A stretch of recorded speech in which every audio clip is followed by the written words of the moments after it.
All right, here goes.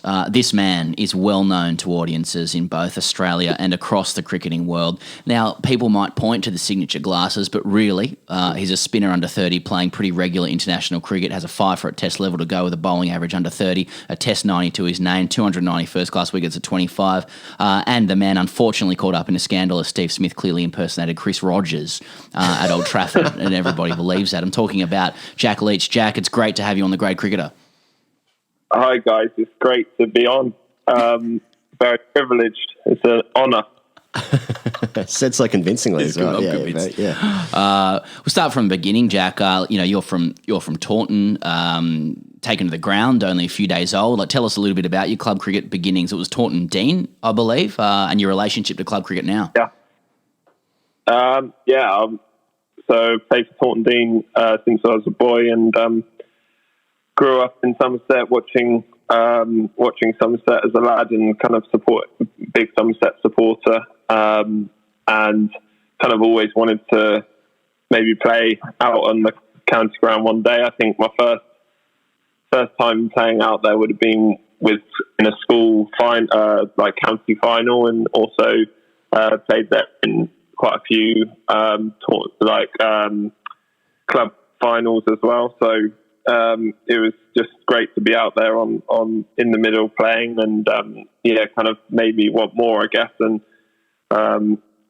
things kind of develop, and you kind of work your way into the Somerset age groups and onto the academy, and things sort of escalated a little bit. But I'm still a club cricketer at heart for sure. I played. My last club game was actually between the Ireland Test match and getting called up for the second Test of the Ashes. So played last year, and that was enjoyable to play back with my mates. And not that these guys aren't my mates, but just that. But it's good to play where it all started, and kind of takes you sort of. I guess it reminds you of why we play the game, and it's cricket at its best, definitely. Cricket at its best, certainly. So from club cricket to the second Test of the Ashes, completely normal progression there. But you also played some grade cricket in Australia, and you played in Brisbane for Valleys, I think it was. Kevin Peterson is very outspoken on the Brisbane, the people, the nightlife. I want to know your experiences of playing grade cricket. Is it comparable, a night on the circuit? Is that comparable to, say, night on Cardiff, where you went to uni? Is it a similar thing? Give us your experience of playing grade cricket and circuiting in Brisbane. I had 6 months in Brisbane. I'd only just turned 18, so it was a great experience for me. Yeah. They kind of the Valleys made me feel very welcome, and I lived with a guy called Phil Saxby, who also he was played for the Taunton Dean, so there was kind of that link there. And my experience of grade cricket is it was very competitive. I found that I found the standard extremely challenging, and as a spin bowler, there wasn't an awful lot of spin, so and people knew you were a young English guy and wanted to make your life a misery. But then off the pitch, I guess it was great social time, and I remember playing a rain card on a Friday night or Friday afternoon into the evening. And I woke up the next morning, and it was bright sunshine, and the ground was dry as a bone. So that was a tough day, but a bit different to England in that way. I love that your main takeaway from playing grade cricket is the rain card doesn't always work out in Brisbane, especially. There's a really funny thing with you, Jack. I find that you're sort of painted as like a bit of a village cricketer who's made it, who's made it to, playing in the Ashes and opening their batting, at Lords and all this kind of thing. But, you played Somerset under 13s, 15s, 17s. You played under England under 15s. You won a minor county championship with Dorset. You took 65 wickets in a county season. You played in the Ashes. You hit 90 at Lords. Like, you're actually just a worldie who's just belongs. You played 10 Test matches already. You just kind of there, but you sort of paint as like figure of fun, especially because you kind of grew up with Jos Butler, didn't you? Who was always sort of destined for stardom, but you've also made it as well. But Jos is a star, and Jack's just the left arm spinner. Yeah. I think I think I've developed a little bit later. Obviously, didn't get offered a contract at 18 when Jos did, and a few of my other guys my age.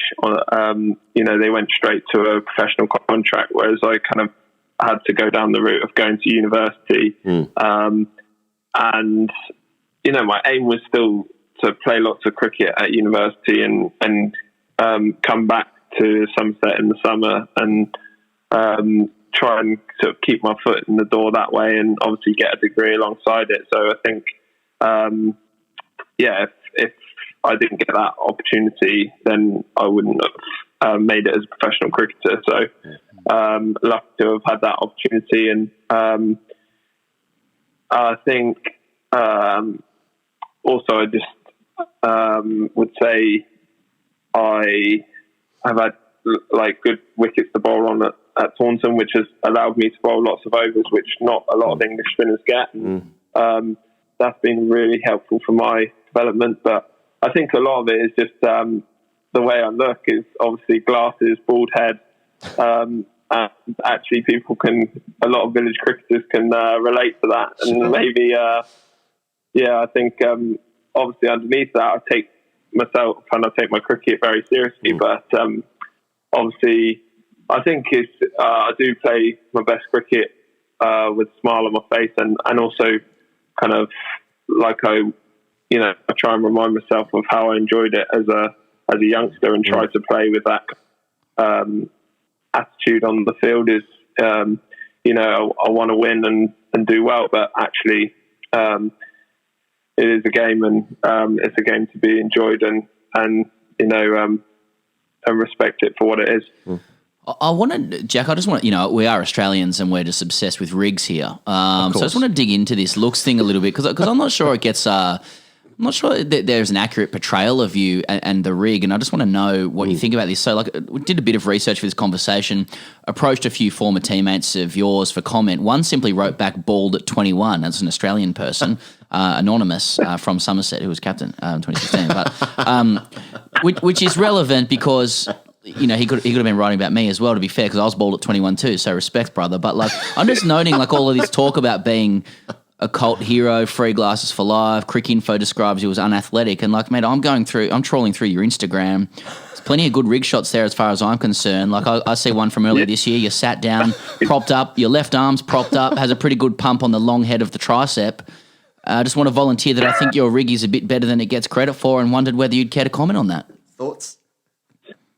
Well, it's really nice for someone to acknowledge that the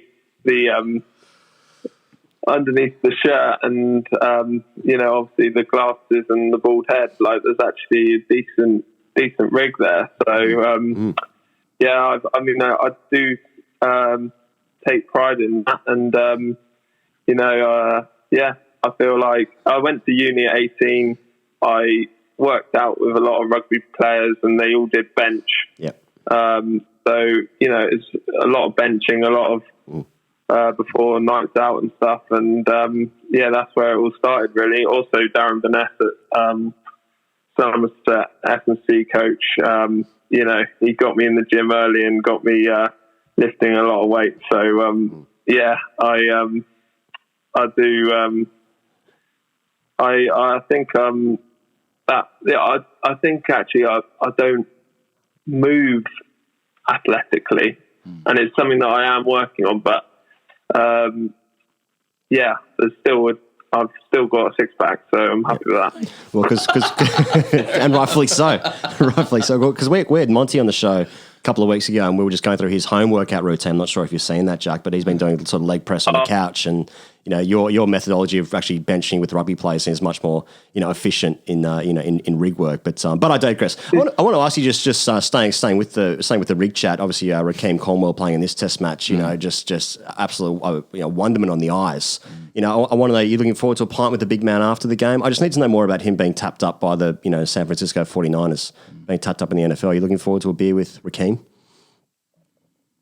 I would love that. I think it's going to be difficult maybe with the COVID kind of situation. That's right. Yeah. Not being up next to the other team, but at some point I would love to have 5 minutes with him and have a chat because just compare notes. Yeah. Yeah. He's a bloody good bowler as well. Yeah. And it's been good to see him playing and doing well. I played in the A tour against him and he cleaned up. So he's a good bowler. He hasn't obviously taken any wickets in this game, but I've seen him in more helpful conditions and he's mighty effective. So I guess another one who maybe on the outside certain people might have certain opinions, but actually underneath that there's a very good cricketer. You mentioned COVID there, Jack. I noted just, I know I was trolling through your Twitter as well, but a lot of social time. Yeah, interesting tweet. Like at the peak of COVID-19, that makes a comparison between. You retweeted this, or you actually quote tweeted this, but a comparison between Ben Stokes and the NHS, and it says, just think of it this way: we are Jack Leach, and the NHS is Ben Stokes. All we have to do is stay in and assist our partner so they can get us through the battle.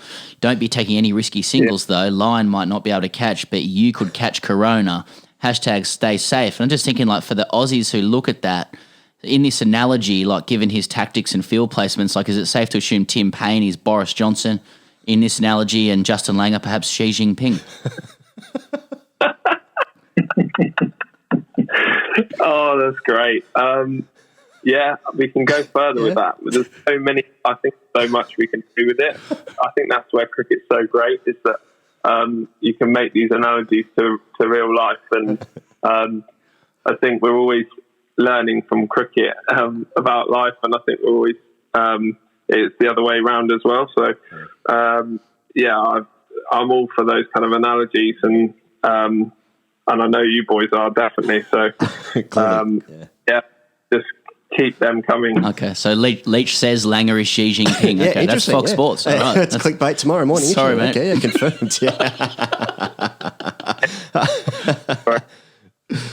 I was going to ask you, Jack. Obviously, one of the big stories from this Test match or this Test series, I suppose, has been Stuart Broad's involvement. His unselection in the first Test, and then coming back really strongly in the next two Tests after that. I mean, how keen were you to avoid him in the nets, and also just Jofra Archer generally in the nets, because those his net bowling videos are just frightening, and I think I've seen he bowls massive no balls in the nets as well. So avoiding them massively.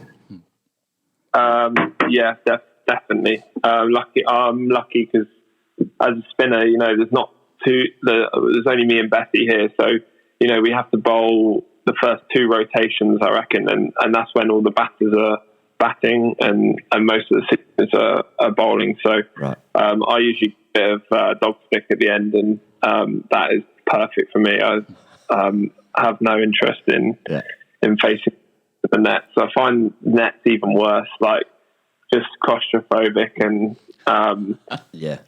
not enjoyable. But I did face Joff in the warm up game before this series, and I couldn't believe how fast it was. Mm-hmm. Just one more before we wrap up here, Jack. That's you're just go through your career, and it's been a really interesting one. There's lots of ups and downs, already. So you got your England debut, then you break your thumb, and then your Somerset teammate Don Best takes your spot. Then Adil Rashid gets a go, who at the time was only on a white ball contract for Yorkshire, and then you go to New Zealand, and then you get sepsis, and then you go to South Africa, and then you possibly have one of the first cases of COVID-19, and then you're sort of in the bio bubble now. I mean, there's so many ups and downs in there already in just a short career so far. So how many wickets are you take against Pakistan in the first Test is what I'm asking. Well, I'm due enough, aren't I? So that's what I'm holding on to. Is I've found that when I've had a few ups, there's always a down around the corner, and I think again another great thing about cricket is it kind of keeps you grounded. I think obviously, I feel like I'm bowling really well and really, I guess, really want to be involved. I feel like it could make a difference, and but obviously need to wait for other people to think that as well. So just kind of be patient, I guess. I think that's a big thing cricket teaches you on the field, but also off it, that you have to wait for your go. Like, I guess it'll be a feeling of like, once I get a go, I want to keep hold of it this time and obviously perform well and try and stay healthy as well. Obviously, you can't do much about what happened, and just need to hope that the health stays well. There's no reason it shouldn't. So just looking forward to what's to come rather than what's happened. Jack Leach, congratulations on everything so far. Stay healthy. We hope to catch you out in Australia very soon. Thanks for your time. Cheers, boys. Thank you.